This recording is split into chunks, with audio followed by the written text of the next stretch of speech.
खुलुमबाय लोगोफोर गिबियावनो नोंथांमोनखौ गासैखौबो आंनि गोदान भिडिअ बरायनाय बहरनाय थाबाय। नोंथांमोनखौ मोनसे बाथ्रा मिथिहोनो लुगैयो आं दिनै आरो बे बाथ्राया जाबाय नोंथांमोननो हयथ' दासान्दि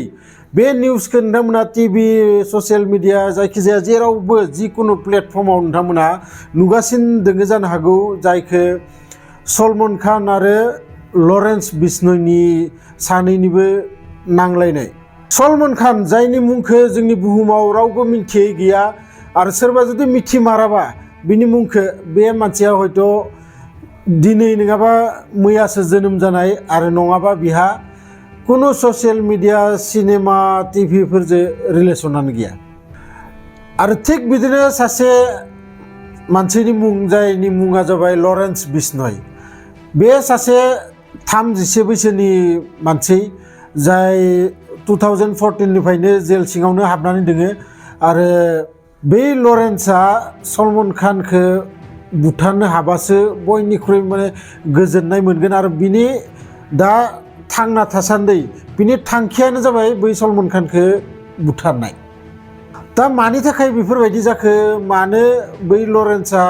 सलमान खानखौ बुथारनो गिदो, बेखौ गासै डिटेल्सखौबो मिथिगोन बे भिडिअ'आव। नोंथांमोना भिडिअ'खौ जोबजासिम नायलां, आसा खालामो भिडिअ'खौ नायनानै नोंथांमोना मोजां मोनगोन। थौदो भिडिअ'खौ स्टार्ट खालामनोसै।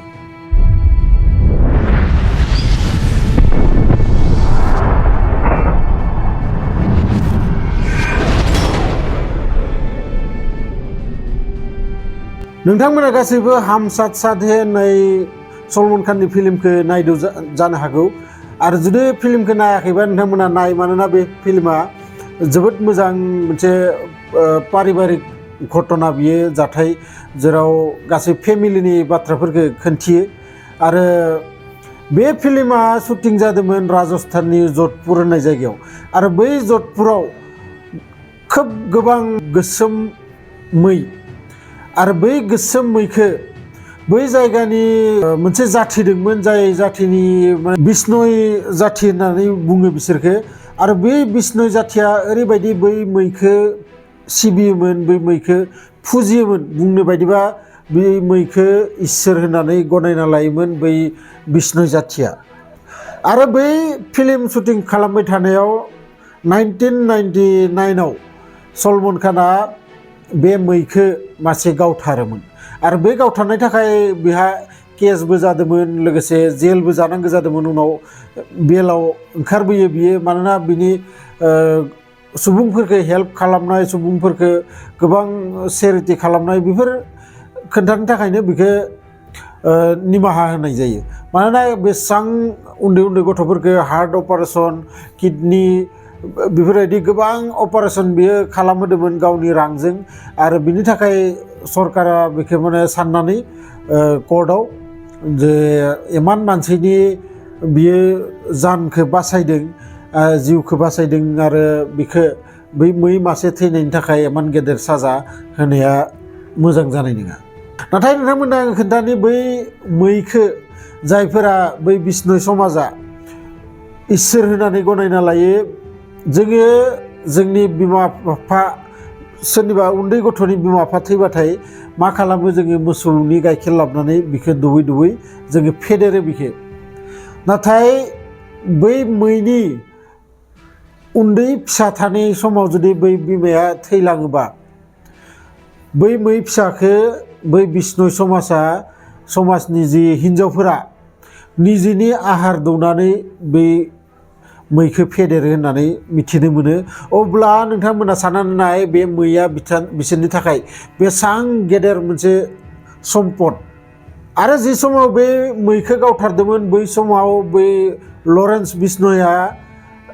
7 बोसोर बा 6-7 बोसोरनि गेजेराव जागोन बियो। मानोना 1993 आव बियो जोनोम मोन्दोंमोन बै लरेन्स बिश्नयआ। आरो बै समनिफ्रायनो जेब्ला बै मैखौ गावथारोमोन अब्ला 6 बोसोर जानांगौ। आरो बै 6 बोसोराव जेब्ला बियो मिथियो जे सलमान खानआ बेफोरबायदि मै मासे गावथारदों होननानै,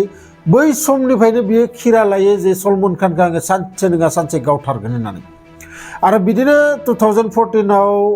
बिखौ गावथारनो थाखाय प्लेनबो बानायोमोन बियो। एसेनि थाखायसो बै सलमान खानआ खारग'लाङो आरो बे केसनिफ्रायनो बियो दाबो जेल सिङाव दङ नाथाय नोंथांमोना खोनानानै आरो मोनसे गेदेर आसरित मोनगोन मा बै लरेन्स बिश्नयआ 700 गावनि माने गें मोनसे बानायदो जे जाय गेंआ जोंनि इन्डियायावबो गुबुन गुबुन जायगायाव आरो लोगोसे जोंनि इन्डियायावल' नङा फरेन कान्ट्रियावबो बिनि गेंआ खामानि मावगासिनो दङ जायखौ खोनानानै नोंथांमोनाबो हयथ' साननानै मोनाखै जे जेल सिङाव थानानै बियो माबायदि बेफोरबायदि खामानिखौ मावबाय दङ आरो बे गासै बाथ्राखौ मिथिनानै मिडियाफोरा बै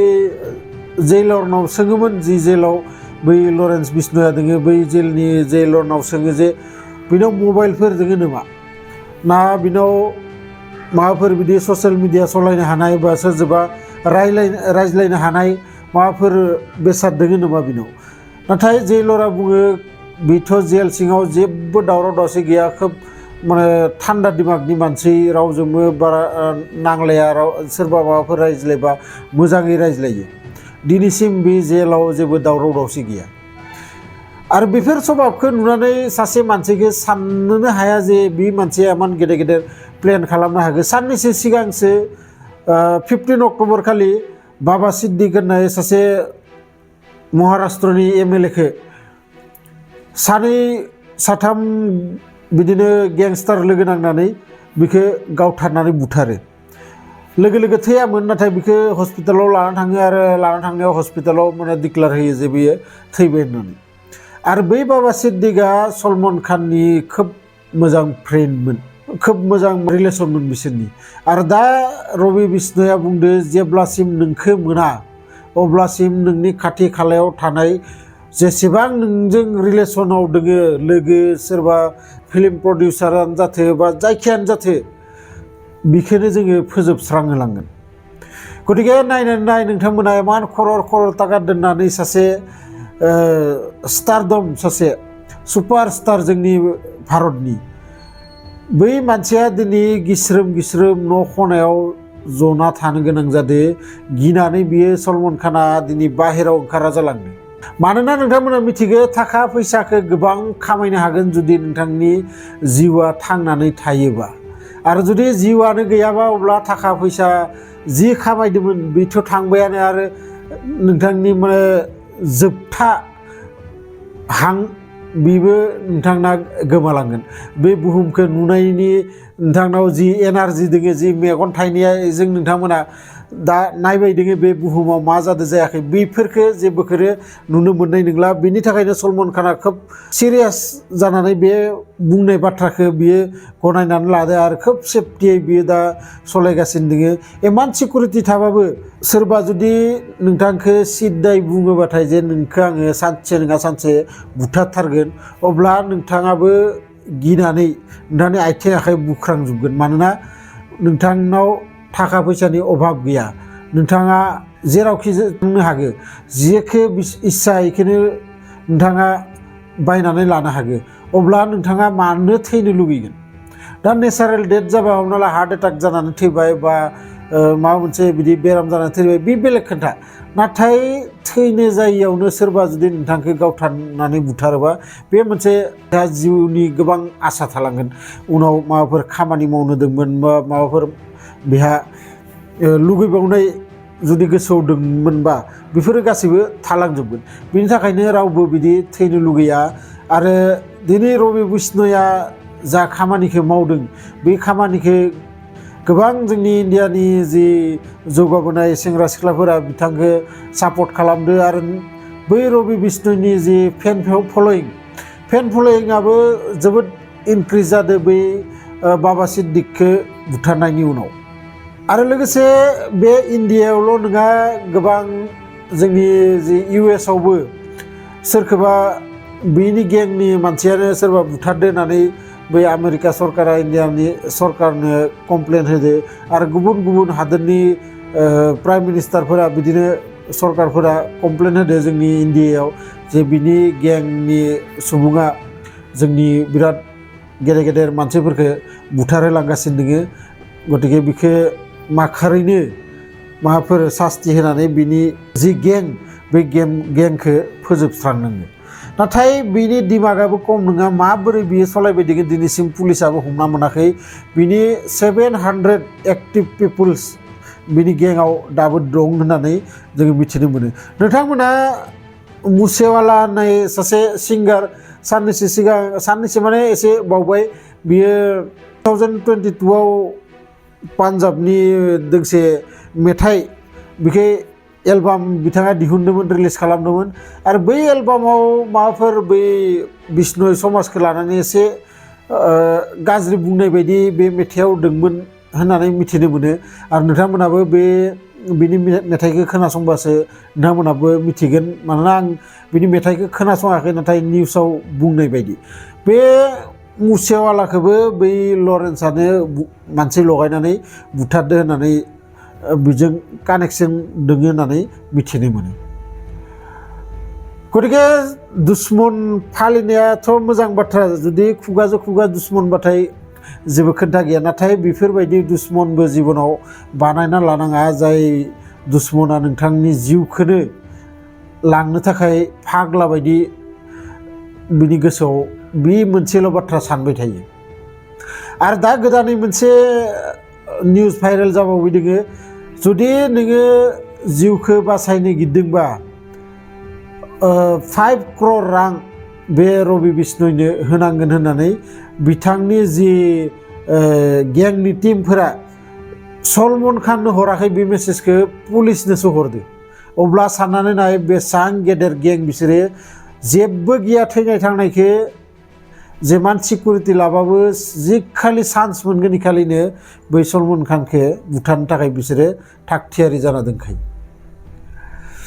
जायखिजाया भिडिअखौ नायनानै जुदि मोजां मोनदोंबाथाय लाइक मोनसे खालामना हो आरो लोगोफोरजोंबो शेयार खालामनाय आरो मोजां कमेन्ट्स मोनसेबो हर नोंथांमोना माबाफोर टपिक्सआव जुदि बेफोरबायदि आरोबाव भिडिअ नायनो लुगैबावोबाथाय बै टपिक्सनि मुंखौ खोन्थाहरबानो जाबाय आङो बानायनो नाजागोन बै टपिक्सआव भिडिअ आरो नोंथांमोना टपिक्स बिदि खोन्थाहरबाय थाबा आंहाबो हेल्प जायो मानोना आंबो कनफिउज जानानै थायो अबे टपिक्सआव भिडिअ खालामनो अबे टपिक्सखौ दिनै रायज्लायगोन आरो जुदि नोंथांमोना बिदि कमेन्ट्सआव खोन्थाहरोबाथाय आंबो मोनसे खनसेदोनो गासैनिबो गोसोखौ सन्तुष्ट खालामनो हाया नोंथांमोनाबो मिथिगो नाथाय आङो नाजागोन मोनसे लासै बिदिनो टपिक्सफोरखौ लाबोनो थाखाय दिनैनि भिडिअआबो सासे सुबुङा कमेन्ट्सआव आंनो लिरहरदोंमोन सलमन खाननि टपिक्सखौ लानानै भिडिअ खालामनो थाखाय बिथांनि खावलायहरनायाव आं दिनै बे भिडिअखौ बानायबाय